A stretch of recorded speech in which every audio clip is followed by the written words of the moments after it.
Dear viewers, don't forget to like this video and subscribe this channel. Enjoy your listening. David became a widower far too early. He and his wife, Amanda, hadn't even had the chance to celebrate their silver wedding anniversary or other milestones they dreamed of. They had plans, the kind of simple joys people call human happiness. But illness spares no one, and Amanda's life was cut short just after her 40th birthday. Left alone with their 10-year-old son, Jeremy, David seemed to manage better than others might have expected. Instead of burying himself in his business, he made an unsettling choice. He acted as if Amanda had never been part of his life. Within 2 years, a new woman, Martha, entered David's home. The details of how they met were a mystery. Neither David nor Martha spoke much about their relationship. Jeremy, however, took the news of his father's remarriage hard. Martha, for her part, didn't try to win over the boy. Though she didn't mistreat him outright, she rarely missed an opportunity to remind him of her authority. "You have to listen to me, Jeremy. I'm the adult here, and you're just a child," she would say sharply whenever he showed resistance. Her strictness often crossed the line. "You're mean. You don't love me or Dad," Jeremy shouted one morning, tears streaming down his face after another argument. David: "Jeremy, why aren't you ready yet? I told you I'd take you to school early, and you're still standing there, not even dressed. And what's with that look on your face, or wanna?" Martha: "David, honey, could you drop our boy off at school and then take me to my appointment? I'm running late." David: "Appointment? Are you feeling unwell?" Martha: "No, of course not. My nail appointment. Did you forget?" David: "Oh, right. Fine. Jeremy, stop dawdling and get in the car. I'm not going to repeat myself." David's sharp tone stung Jeremy deeply. The boy tried to hold back his tears but began to sob as they approached the school. David: "Jeremy, really? Crying at your age? What is it now?" Jeremy: "Dad, you don't love me anymore. You used to love me and Mom, but then she came and ruined everything. Don't listen to her, Dad. She's mean. She yelled at me this morning." David: "Jeremy, stop. Complaining like this isn't going to change anything. I know it's hard without your mom, but I'm not going to leave Martha just because you're upset. You need to understand that." David's voice softened slightly. Jeremy threw his arms around his father, holding him tightly as if afraid to let go.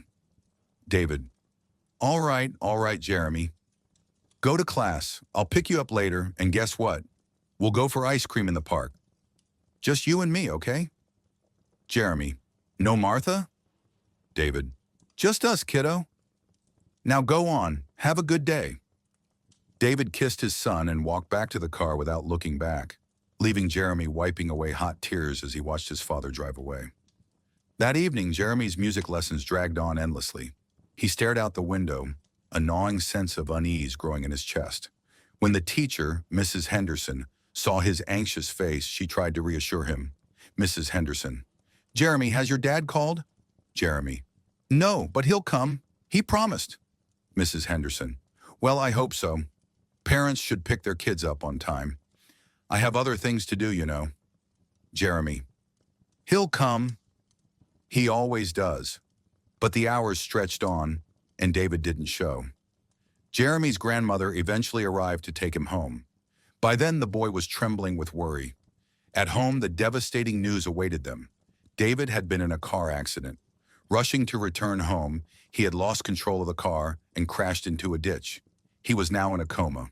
The word coma became a dividing line in their lives, marking the before and after. Martha's true colors emerged in the months that followed. She stopped hiding her disdain for Jeremy, scolding him over the smallest things and blaming him for everything that went wrong. The boy sought refuge with his grandmother, but he always returned to his father's house, a place that no longer felt like home. Jeremy's days turned into a routine of enduring Martha's coldness, visiting his father at the hospital, and clinging to his grandmother's comforting presence. At school, he was quieter than usual, his classmates noticing but unsure how to help. One day, while sitting by his father's hospital bed, Jeremy whispered, "Dad, when will you wake up? I miss you so much. Martha doesn't love me like you do. I need you." He held David's hand tightly, hoping for a response, but the steady beep of the heart monitor was the only answer. Back at home, Jeremy found solace in an old photo album. He leafed through pictures of happier times, family vacations, birthdays, and quiet moments with his mom and dad. These memories felt like a lifeline to a world that seemed to be slipping away. One evening, as Jeremy sat in his room, Martha barged in. "Why is your room such a mess? Clean it up now," she barked. Jeremy glared at her. "You're not my mom. Stop acting like you care about me." Martha's face hardened. "Watch your tone, young man. As long as you live in this house, you'll follow my rules." Jeremy didn't reply. He clenched his fists, tears of anger and frustration welling up in his eyes. He wanted to scream, to tell her how much he hated living there, but he knew it wouldn't change anything. The turning point came when Jeremy's grandmother decided to intervene. Seeing the toll Martha's behavior was taking on her grandson, she filed for custody. The court hearings were grueling, with both sides presenting their arguments. Jeremy, though young, spoke up during the proceedings. "I just want to live with someone who loves me," he said quietly. His words hung in the air, piercing the hearts of everyone in the room. In the end, the judge ruled in favor of Jeremy's grandmother. Jeremy moved in with her, leaving Martha's house in the constant tension behind. Though his father remained in a coma, Jeremy found a semblance of peace in his new home. As weeks turned into months, Jeremy began to heal. He focused on school, made new friends, and continued to visit his father regularly. Each visit ended with the same hopeful words, "I'll be back tomorrow, Dad. I know you'll wake up soon." The day David finally opened his eyes, Jeremy was the first to know. The hospital called, and his grandmother rushed him to his father's side.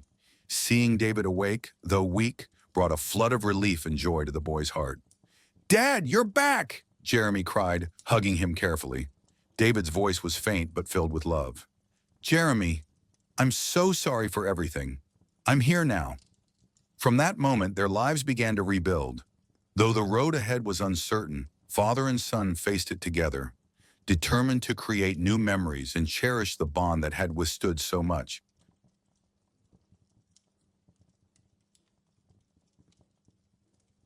Thanks for listening to this story. Share your opinion in comments below. See you in next video.